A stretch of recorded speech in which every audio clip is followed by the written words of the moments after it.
Buenas noches, licenciada y compañeros.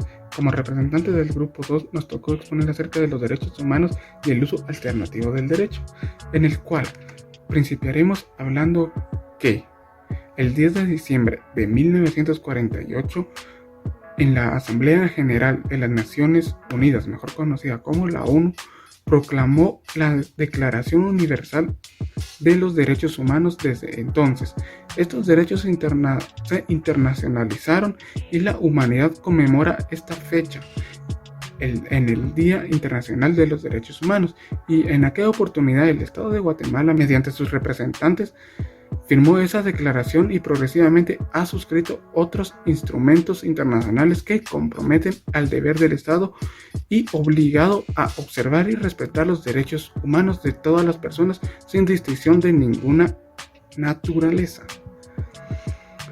Los derechos humanos se distinguen en tres clases. Número 1 están los civiles y políticos, que son derechos individuales o de primera generación. Número 2, económicos, sociales y culturales, reconocidos como derechos sociales o de segunda generación.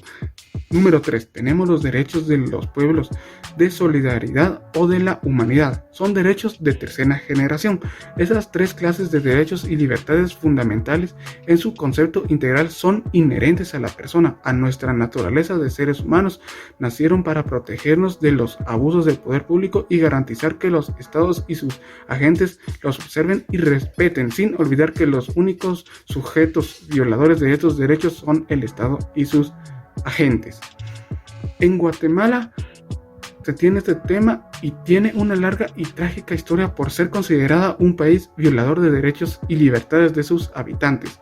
Las violaciones graves y masivas, indiscriminadas y sistemáticas más recientes sucedieron durante el conflicto armado interno, ejecutadas por agentes de las dictaduras militares contrarrevolucionarias y contrainsurgentes, como genocidios, masacres, ejecuciones extrajudiciales, desapariciones forzadas e involuntarias, detenciones ilegales y arbitrarias, torturas, tratados crueles e inhumanos, violaciones y esclavitud sexual, y refugiados.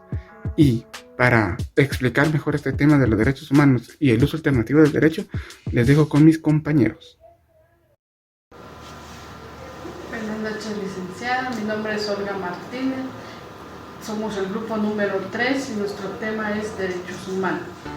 Derechos humanos corresponden con la afirmación de la dignidad de la persona frente al Estado. El poder público debe ejercerse al servicio del ser humano.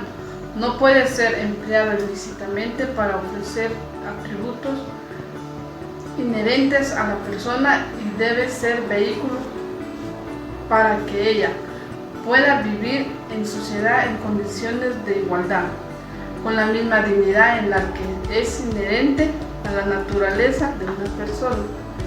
Los derechos humanos protegen nuestra dignidad estableciendo cualquier situación y a quienes desconocen nuestro valor como persona.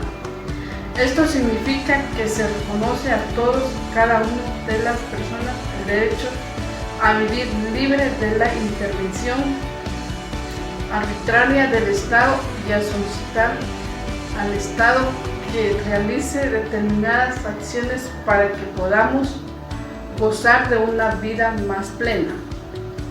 Por otra parte, se establece para el Estado otras dos obligaciones: la de realizar acciones que permitan que desarrollemos nuestra vida de forma más posible, y la otra de evitar que otras personas o instituciones impiden el goce de nuestros derechos.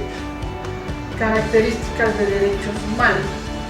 Se caracteriza por su universalidad, su divisibilidad y su integridad.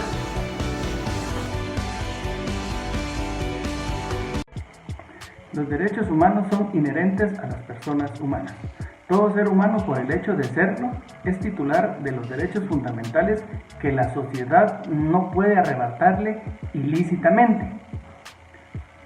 Estos derechos no dependen de su reconocimiento por el Estado ni por sus concesiones.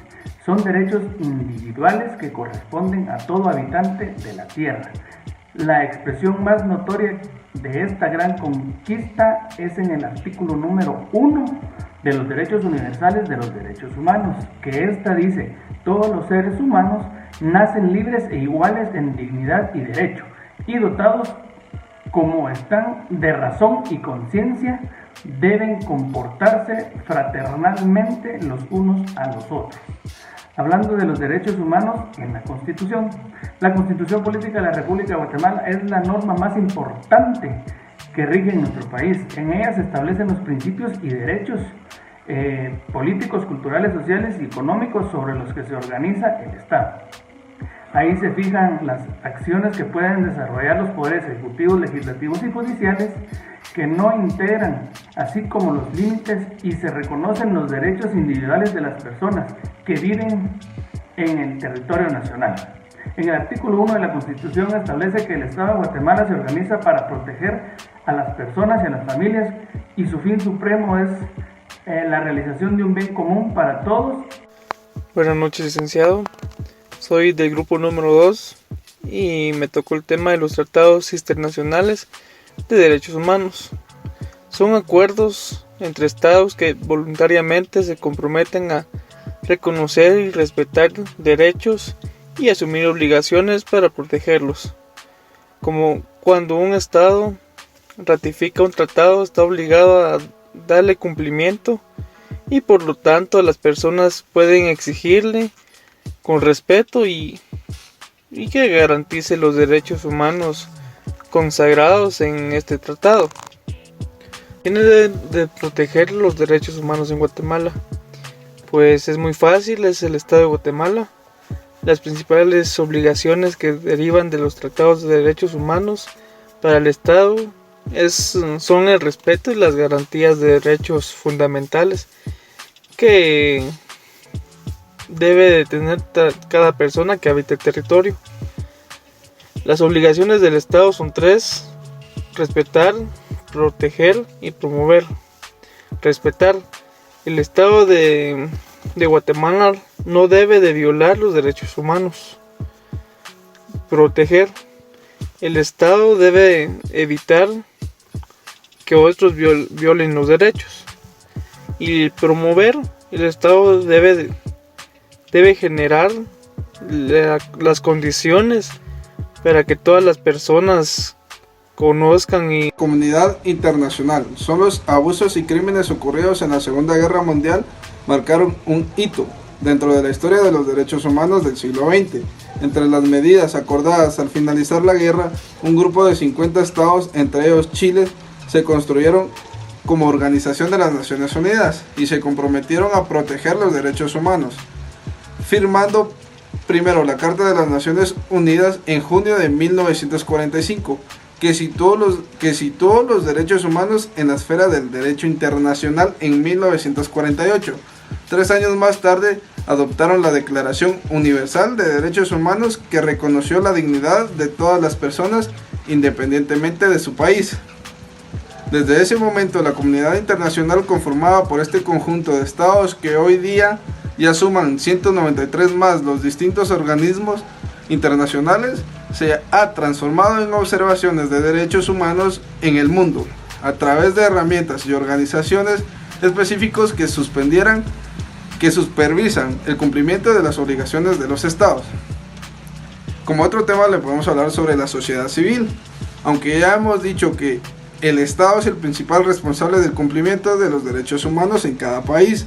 Las agrupaciones de personas organizadas para la defensa y protección de los derechos humanos también tienen un papel fundamental al observar, fiscalizar y denunciar los atropellos a los derechos humanos que puede cometer directamente.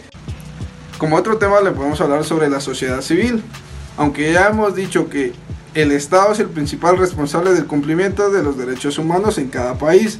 Las agrupaciones de personas organizadas para la defensa y protección de los derechos humanos también tienen un papel fundamental al observar, fiscalizar y denunciar los atropellos a los derechos humanos que puede cometer directamente el Estado o indirectamente si nos protege frente a las acciones de otros que pueden afectarnos. Algunos ejemplos de estas son las agrupaciones que difundieron la tortura, la desaparición forzada, así como las organizaciones ambientalistas y las organizaciones que defienden y promueven los derechos de las personas con discapacidad. Buenas noches, licenciada. Buenas noches, compañeros. Mi nombre es Dorian Liquidano. Yo les voy a hablar sobre el uso alternativo del derecho. Este término fue utilizado en un inicio para dar título a un encuentro de juristas en Italia en el año de 1972, el cual fue organizado por Pietro Barcellona. La reunión tenía ideas innovadoras por el modo de abordar el derecho como interés primordial, donde juristas del campo de la filosofía y teóricos, junto con otros juristas de disciplinas positivas y del ámbito del derecho privado, expresaban la ruptura con el gastado paradigma marxista y la incomprensibilidad de la relevancia de su papel en la sociedad. También se afirmaba la función real del derecho en la sociedad era de carácter fundamental como instrumento de poder. El derecho era catalogado como el intelectual órgano privilegiando a las clases dominantes de la sociedad, cubierto por la doble moral ideológica y la religión y la independencia. Buenas noches, compañeros, buenas noches, licenciada. Mi nombre es Sandy Muñoz y para seguir con el tema podemos hacernos la pregunta: ¿qué significa o qué quiere decir el uso alternativo del derecho? Y decimos que es la manifestación sociológica del derecho alternativo, dándose una teoría crítica del derecho, interpretado así tanto por los abogados como por los jueces, y buscando así hacer efectivos los derechos de los más pobres en la sociedad, pareciéndose de esa forma al realismo jurídico implicado en la equidad y la prudencia. En Catania se reflexionó también sobre el papel del derecho y del jurista, del juez demócrata, sobre la posible contribución de ambos como profesionales en la perspectiva de la transacción democrática a una sociedad más justa. Y así, frente a la negociación, sin más, a la forma jurídica de cualquier atributo y función socialmente estimable, y frente al oportunismo meramente instrumental en la consideración de la misma, se abrió paso a un punto de vista muy matizado y extraordinariamente rico en potenciales. Y así podemos finalizar diciendo que las vicisitudes de nuestros ordenamientos han dado la razón a Lelio Basso, no en vano uno de los padres de la Constitución italiana. Así, cuando se observa que la lucha por el derecho se libra en más campos que el de la legislación, al ser en el más amplio sentido una batalla cultural, porque todo ordenamiento es expresión de la sociedad con sus luchas, con sus divisiones, que se combaten por el poder, pero también se combaten con el derecho.